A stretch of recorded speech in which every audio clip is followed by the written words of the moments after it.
আপনার 11 ফখরুদ্দিন সরকারের বিরুদ্ধে আন্দোলন করেছে, বিএনপি রক্ষার আন্দোলনে শরীক হয়েছে, সেখানেও বিজয়ী হয়েছে। পরবর্তী পর্যায়ে 17 বছর ফ্যাসিবাদ বিরোধী আন্দোলনে রাজপথে থেকে রক্ত দিয়েছে, রাজপথে থেকে জেল কেটেছে, সর্বশেষ বিজয় হয়েছে।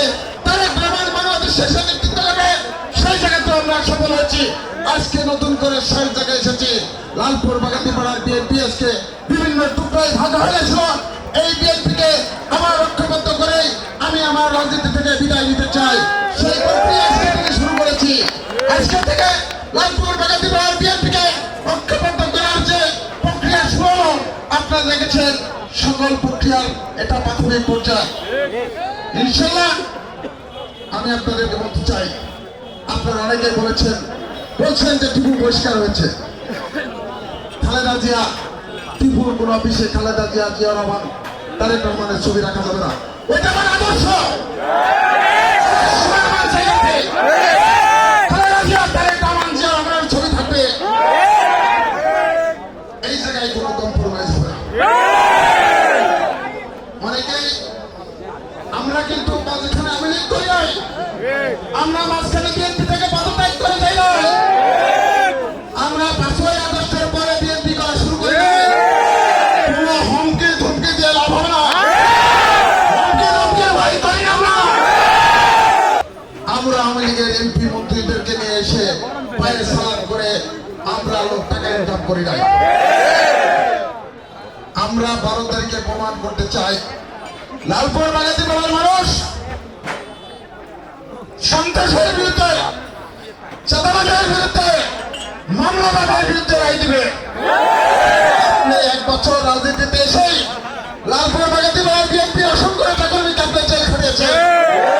এই জেল খাটানোর প্রতিশোধ 12 তারিখে ভোটের মাধ্যমে বাংলা। আমি বলতে চাই, অনেক কথা বলছেন এখন, আমরা যে পদেই থাকি আর পদের কোন লোক নাই। বড় পর্দায় সমাজ ছড়াতেছি, আর কখনো পৌঁছে না। এই দলের সমর্থক হিসেবেই আমরা পৃথিবী থেকে বিদায় নেব। কিন্তু বিএনপিকে নিয়ে ষড়যন্ত্র কর, বিএনপিকে ভাঙার, বিএনপিকে ধ্বংস করার জন্য লালপুর বাগাতিপাড়ার কিছু মানুষ আর অন্য ডিস্ট্রিক্টের কয়েকজন মানুষ মিলে এই দলকে সব খণ্ডিত করার চেষ্টা করছে। প্রতিরোধ করার জন্য আজকে মানুষের দ্বারা দাঁড়িয়ে গেছি। আমি তো গত 1-2 মাস একটা লড়াই করেছি। এখন আমার মুরব্বীরা, আমার বড় ভাই আমার পাশে এসে দাঁড়িয়েছে। আমাদের বিজয় কেউ ঠেকাতে পারবো না। ইতিমধ্যে 50,000 মানুষের বাড়ির দরজায় গেছি। আগামী 12 তারিখ পর্যন্ত আস্তে আস্তে লালপুর বাগাতিপাড়ার 90% মানুষের বাড়িতে আমি যাব। আমাদের বিজয়ের ব্যবধান হবে অনেক বেশি। বলছেন প্রশাসনকে ডিক্লেয়ার করে দিবেন, সম্ভব হবে না লালপুর বাগাতিপাড়াতে। আপনারা বলছেন ভোটের দিন কাউকে ভোট কেন্দ্রে যেতে দিবেন না। আমরা কিন্তু সেই দিন মুষ্টিবদ্ধ হাত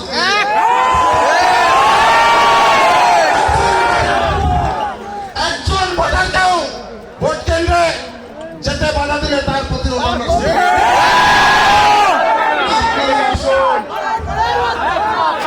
আপনারা অস্ত্র কালেকশন করছেন, আমাদের কাছে খবর আছে। অস্ত্র কালেকশন করে লাভ হবে না। আমাদের জনতা আমাদের কাছে এই অস্ত্র ফেলে আপনাদের পালিয়ে যেতে হবে।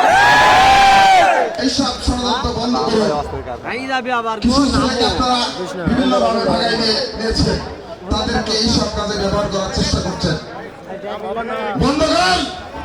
ওই ছেলের বাবা মার জীবনটাকে ক্ষতি